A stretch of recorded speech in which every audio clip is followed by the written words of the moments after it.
청소년기 때 겉으로는 막 내 잘났다 그러고 부모도 막 무시하고 많은 부모님들이 내 지시를 따러 이렇게 하는 태도가 권위를 세운다고 생각하시는데 완전히 반대입니다. 이런 얘기들을 해주시길 바랍니다. 그러면 훨씬 더 부모님이 권위를 인정받을 수 있어요.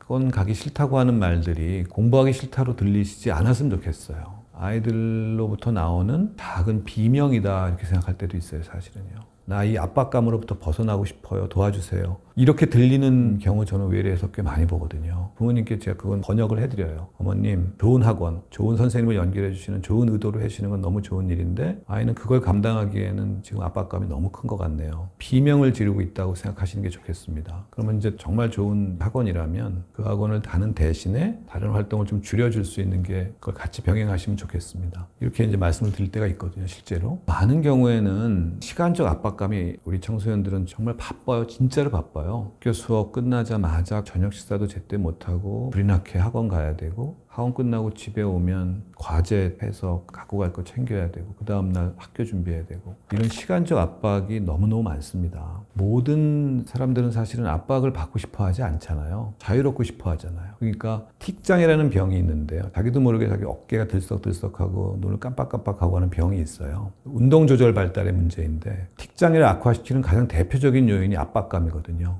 틱장애가 초등학교 때 심해지는 친구들을 이렇게 보면 공부 부담이 확 늘어나는 어떤 특정 시기에 나타나요. 그것도 그 아이가 표현은 못하지만 엄마는 학원 가기 싫어요라는 말을 하는 거예요. 틱 증상의 악화로. 그러니까 부모님은 너 공부해야 되는데 왜 싫어해가 아니라 싫어라고 말하는 거에 뒤쪽에 있는 아이의 고통과 압박감과 비명 소리를 들어주시면 좋겠다.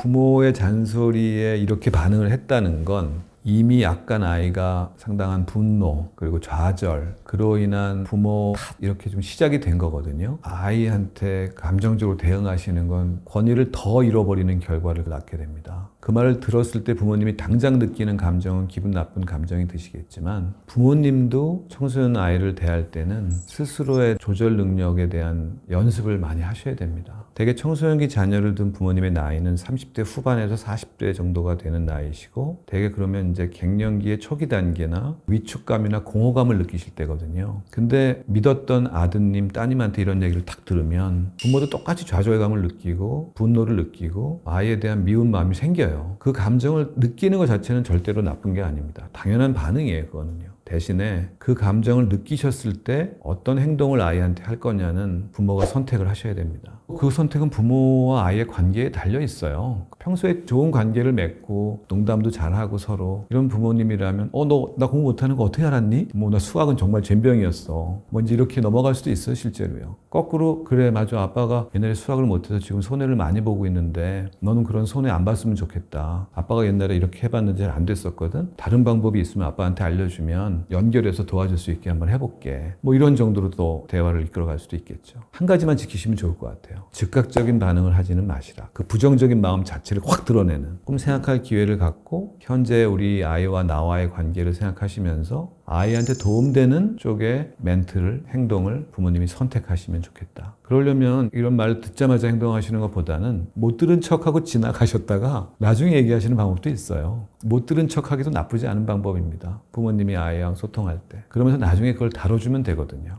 10분, 20분, 1시간, 2시간 있다가. 그래서 부모님의 역할을 너무 이렇게 막 다 해줘야 된다고 생각하지 마세요. 부모님도 사람이고 부모님도 성장 중에 있는 분이고요. 부모님도 지금 인생을 배워가는 중이시잖아요. 그러니까 함께 배운다고 생각하시면 저는 딱 맞을 것 같아요. 내가 조금 더 배운 사람이고 조금 더 경험한 사람이니까 이 지혜는 알려주고 싶어 하는 건 알려주시고 내가 아직 배우지 못하고 경험하지 못하고 아이가 더 경험 많이 한 거는 배우셔야죠. 게임이나 디지털 세상에 대한 것들은 배우셔야 돼요, 부모님들이 이제는. 그러면 훨씬 더 아이도 엄마 아빠한테 뭔가를 가르쳐 주면서 건강한 소통 방식을 아이가 배워요. 와, 우리 엄마 아빠는 나를 파트너로 인정해 주는구나. 툭 터져 있는 마음 너무 멋있다. 이렇게 생각해요, 진짜로요. 그래서 부모님이 그런 관계를 잘 만들어 가셨으면 정말 좋겠습니다. 청소년기 아이들과의 대화의 핵심은 부모님의 여유가 동반돼야 됩니다.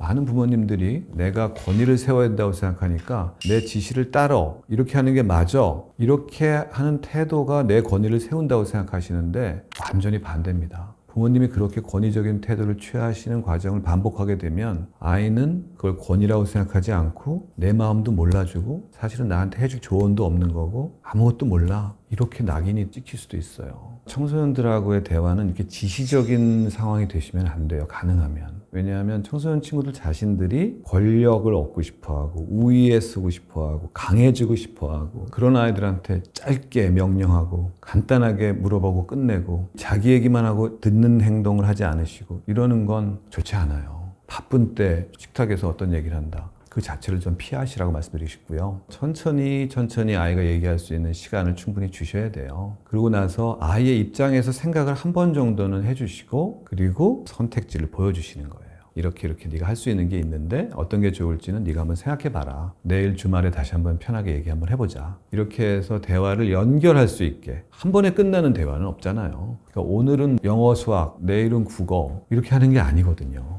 그 아이가 공부에 어려움이 있다면 그 어려움이 있는 과목들을 꾸준하게 봐주셔야 돼요. 영어가 어렵다? 아이의 영어 학습 태도가 어떤 건가? 영어에서 어려운 부분이 문법인가? 회화인가? 이런 것들을 다 보시려면 대화가 이렇게 이어져야 됩니다. 한 번의 대화가 아니라 한 번 얘기하고 그럼 생각해보자 하고 이틀 뒤에 한 번 더, 주말에 한 번 더 이러면서 그러면서 같이 해결책을 찾아가는 과정들이 필요하거든요. 그게 핵심입니다. 그러면 훨씬 더 부모님이 권위를 인정받을 수 있어요. 그래서 눈높이를 아이한테 맞춰주고 부모가 경험한 좋은 경험들을 아이가 간접적으로 경험할 수 있게 도와주는 그 과정 자체가 사실은 엄청난 권위를 준다. 세 가지 범주가 있을 것 같아요. 하나는 아이를 특정 프레임에 딱 가두는 말이 제일 좋지 않은 것 같아요. 물론 그걸 의도적으로 하시는 게 아니라 화가 나시니까 자기도 모르게 말이 툭 튀어나오는 거죠. 그래서 너는 참 되먹지 못한 아이다. 너는 앞날이 깜깜할 것 같다. 이런 얘기가 순간적으로 나올 수가 있어요. 청소년기는 정말 많은 변화가 있는 시기이고 특히 초기 중학교 1, 2, 3학년 때 아이들의 행동은 뇌의 기능적인 변화나 또는 친구들로부터의 압력이나 또는 약간 튀고 싶어하는 청소년기 초기의 특성상 좀 부정적인 행동이나 이런 걸 할 가능성이 사실은 많아요. 상대적으로. 근데 그런 상황을 부모님께서 한두 번 경험하시고 아이한테 프레임을 딱 씌우는 말들을 하시는 경우가 생각보다 많습니다. 물론 그런 상황이 된 거를 추스릴 수는 없거든요. 아이는 크게 상처를 받을 수밖에 없습니다. 하지만 그거를 부모님이 그냥 지나가시면 저는 안 된다고 생각해요. 반드시 사과를 하셔야 돼요. 그런 말이 내가 의도하지 않았는데 내 감정 조절이 안 돼서 나온 것. 이틀 뒤가 됐건 또는 일주일 뒤가 됐건 한 달 뒤가 됐건 그걸 깨달으신 순간에는 아이한테 진지하게 대화를 청하셔서 미안하다는 말씀을 하시는 게 좋습니다. 그리고 얼마나 너를 사랑하는지 너에 대해서 모든 걸 다 해주고 싶고 네가 정말 좋은 방향으로 성장할 수 있다면 엄마 아빠는 다 너에게 도움을 주고 싶다는 이런 말씀들을 같이 병행해 주시면 좋겠죠. 그리고 자꾸 태도로 문제 삼으시는 부모님들이 많으세요. 대화를 하기 전에 똑바로 앉아라, 왜 껌을 씹느냐, 기분 나쁘게 쳐다보지 말아라. 이거 지금 부모님들의 주관적인 말씀이거든요. 아이는 그런 의도가 전혀 없는 경우도 많아요. 그냥 좀 피곤하니까. 그리고 청소년기가 되면 운동 조절 기능이 초반에 좀 미숙해져요, 아이들이요. 그런 걸 가지고 자꾸 트집을 잡으면서 태도를 문제 삼으면 대화의 소통이 딱 막혀버립니다. 그러니까 대화를 막아버리는 권위적이거나 부정적인 멘트들은 좀 줄이시는 게 좋겠다. 그 다음에 또 하나가 아이의 장점을 인정해주지 않으시는 거예요. 청소년기 친구들이야말로 칭찬을 너무너무 갈구하는 나이입니다. 부모님들이 보기에는 부모하고 대화도 피하는 것 같고 같이 밥 먹자고 그래도 따로 먹겠다 그러고 일요일날 같이 여행 가자고 그래도 난 친구들하고 놀러 갈 거야 그러니까 야, 얘가 우리들하고 대화하고 이런 소통하고 하는 거를 별로 좋아하지 않는구나 하다 보니 칭찬할 거리가 생겨도 충분하게 칭찬을 안 해주세요. 그렇게 하시는 건 청소년기 아이들이 속으로 바라는 것이 얼마나 강렬한지를 모르시는 겁니다. 청소년기를 슈도 인디펜던트 피리어드란 말을 저희가 써요. 가짜 독립 시기. 겉으로는 막 내 잘났다 그러고 부모도 막 무시하고 이런 얘기 하지만 부모한테 갈구하고 있습니다. 사랑도 갈구하고 인정도 갈구하고 내가 잘 될 거라는 거에 대한 믿음도 갈구해요. 왜? 아이가 불안정하니까요, 사실 마음속은. 그래서 인정과 칭찬을 충분히 해주십시오. 조금만 잘해도 야 정말 기대보다 너무 잘했다. 그리고 다른 사람들을 위해서 뭔가 하면 와 네가 친구들을 위해서 또 동생을 위해서 우리 가족을 위해서 이렇게 좋은 일을 했구나. 너무 고맙다. 엄마 좀 사실 힘들었는데 그동안에 네가 이렇게 도와주니까 엄마도 너무 힘이 난다. 이런 얘기들을 해주시길 바랍니다. 제가 후회하는 건 그 세 번째도 제가 약했어요. 저도 아이들을 너무 많이 칭찬하면 너무 큰 자신감이 돼서 성장에 대한 욕구가 좀 줄어들까? 뭐 이런 쓸데없는 걱정하면서 칭찬을 제가 적게 해준 그런 걸 제가 지금 후회합니다. 청소년기가 되는 과정에서 아이들의 관심, 흥미, 관계 모든 거의 무게중심이 부모하고의 사랑에서 우정이라고 하는 이런 걸로 이제 이동이 시작되는 굉장히 건강한 사회화 과정 중에 하나거든요. 꼭 필요한. 문제는 전두엽의 기능 발달에 어려움이 있고 동시에 아미그달라의 예민성이 증가되는 과정을 같이 겪는 아이들끼리의 무리가 이제 생기게 되면 그 안에는 그런 조절이 더 잘 안 되는 아이들도 있고 또는 아이들 간의 관계가 더 민감하게 반응하는 아이도 생깁니다. 특히 서열에 대한 의식이 굉장히 강해지는 때예요. 그래서 초등학교 때 막 삼총사, 사총사로 막 몰려다니고 즐겁게 평등하게 놀던 아이들이 중학교쯤 되면은 그 안에서 우두머리가 생기고 서포터가 생기고 따라다니는 팔로워가 생겨요. 그러면서 또 우정관계는 유지가 돼요. 그런데 그게 이제 안정적으로 가면 괜찮은데 그 안에서 폭력적인 관계를 통해서 우두머리가 괴롭히기 시작한다든지 또는 뭔가 마음에 안 드는 일이 하나 생겨서 얘는 안 되겠다. 우두머리가 그 아이를 배제시켜버려서 따돌림을 시키기 시작하면 그게 학교폭력의 시작이 되는 것입니다. 그래서 그걸 예방할 수 있는 방법이 정말 중요하다고 생각하는데 가장 좋은 게 아이들과의 건강한 소통을 할 수 있는 기회를 많이 만들어주는 거예요. 대표적인 게 운동이에요. 축구 시합, 편 짜서. 근데 그 편을 자꾸 교체해줘야죠. 함께 운동하면서 경쟁하고 협동하게 하고. 이게 우리가 경쟁해서만 누굴 이길 수 있는 게 아니라 협동을 할 수 있어야지만 누굴 이길 수 있구나. 내가 이 약자 아이를 도와줘서 이 아이가 어느 정도 기능을 할 수 있게 잘 해주면 훨씬 우리 팀이 유리해지고 내가 이길 수 있는 거가 되는구나. 이걸 깨달을 수 있게 해주는 게 그런 활동들이에요. 그 과정들을 잘 해주시면 학교 폭력하지 말아라, 약자를 도와줘야 된다라는 걸 말로 해주지 않아도 느낍니다. 그리고 공익이라고 하는 거, 함께 도와주는 작업이라는 게 나라고 하는 존재의 생존과 발전에 얼마나 중요한지를 깨닫게 돼요. 그걸 부모님이 다 할 수는 없어요. 그거는 학교 교육 과정, 아이가 경험하는 여러 가지 활동들에서의 경험들이 잘 녹아있고 부모님이 거기에 이제 적절하게 조언과 지지를 해주시고 그런 좋은 그룹들을 찾아갈 수 있게 격려해 주시고 도와주셔야죠.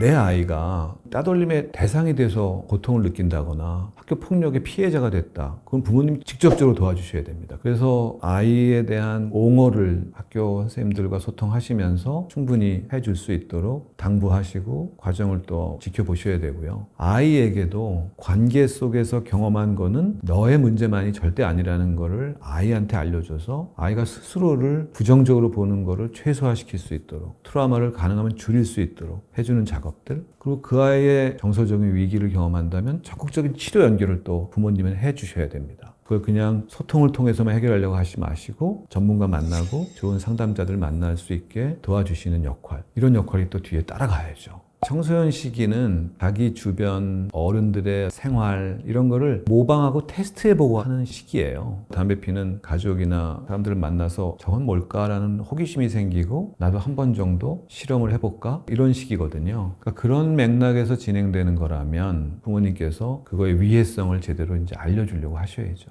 대부분의 상황은 그게 또 다른 또래 그룹들하고 연결되어 있는 경우도 가끔 있어서 또래 그룹으로부터 아이를 또 보호해주는 역할도 일정 정도 하셔야 됩니다. 그러니까 그거를 가볍게 넘어가면 되겠다. 나도 옛날에 그랬으니까 이렇게 넘어가시는 건 조금 저는 맞진 않다고 생각해요. 술, 담배는 사실은 아이들의 건강한 발달이나 청소년기의 여러 가지 뇌 발달에도 부정적인 영향을 너무 많이 미치거든요. 신체 발달 포함해서요. 그렇기 때문에 그게 얼마나 위해가 있는지에 대한 교육들을 받을 수 있도록 교육 프로그램에 연계도 해주시고 할 수 있는 도움들은 최대한 많이 주시는 게 좋겠다는 생각이 듭니다. 강박이라는 것이 청소년기 때 확 올라와요. 강박은 완벽주의하고 통합니다. 그리고 잘하고 싶은 마음이에요. 이 두 가지인데 이게 너무 지나친 거거든요. 너무 완벽주의적인 생각이 들어서 안 챙겨도 되는 거를 막 챙기다 보니까 챙겨야 될 걸 놓치는 그리고 너무 잘하고 싶어가지고 자기가 할 수 있는 능력 이상의 거를 하려고 하다가 좌절하고 실패하면서 더 불안이 높아지는 거. 이 과정이 겹친 것이 이제 강박이거든요. 근데 그게 진짜 강박 장애라고 하는 병이 되면 그건 반드시 치료를 해줘야 됩니다. 하지만 청소년기 때 일반적으로 증가되는 강박은 성장에 대한 욕구예요. 그리고 자기가 인정받고 싶어하는 욕구고요. 무대 위에 서서 많은 사람들이 나를 쳐다보는 것 같은 느낌을 청소년들은 평소에도 갖고 있어요. 그걸 어디언스 이펙트란 말을 쓰는데요. 자기를 주변 사람들이 의식하고 쳐다본다는 생각들을 굉장히 많이 해요. 실제는 아무런 관심이 없는 상황인데도요. 그럼 왜 그런 생각을 할까, 청소년들이? 뇌발달의 특성하고도 관련되고요. 또 하나는 정체성의 탐색과도 관련돼요. 가정에서는 이제 충분히 인정을 받았고, 근데 그걸로 만족할 수 없어요. 사회에서, 집단에서, 또래 관계 안에서 내가 하는 어떤 활동의 장에서 잘하는 사람 되고 싶다는 거예요. 그거에 대한 욕구가 강할수록 의식을 많이 하게 돼 있어. 저 사람은 내 행동을 어떻게 볼까? 그게 강박을 일으킵니다. 그래서 강박이라고 하는 현상을 기능적인 문제가 일어날 정도로 심각하면 치료를 해줘야 되지만 이 사람으로 하여금 더 잘하려는 동기, 준비를 더 잘하고 더 칭찬받고 싶고 그걸 통해서 내 강점을 드러내는데 도움이 되는 쪽으로 작용하는 강박이라면 그걸 밀어줘야 된다고 생각해요. 그 사람이 고통받지 않는 수준 안에서. 그래서 나쁘게 보지 마세요. 오히려 아이가 발전하고 싶어하는 욕구의 좋은 부분으로 활용할 수 있게 부모님이 도와주십시오. 그리고 불안해서 진짜 너무 힘들어할 정도가 되면 그건 치료를 해줘야죠.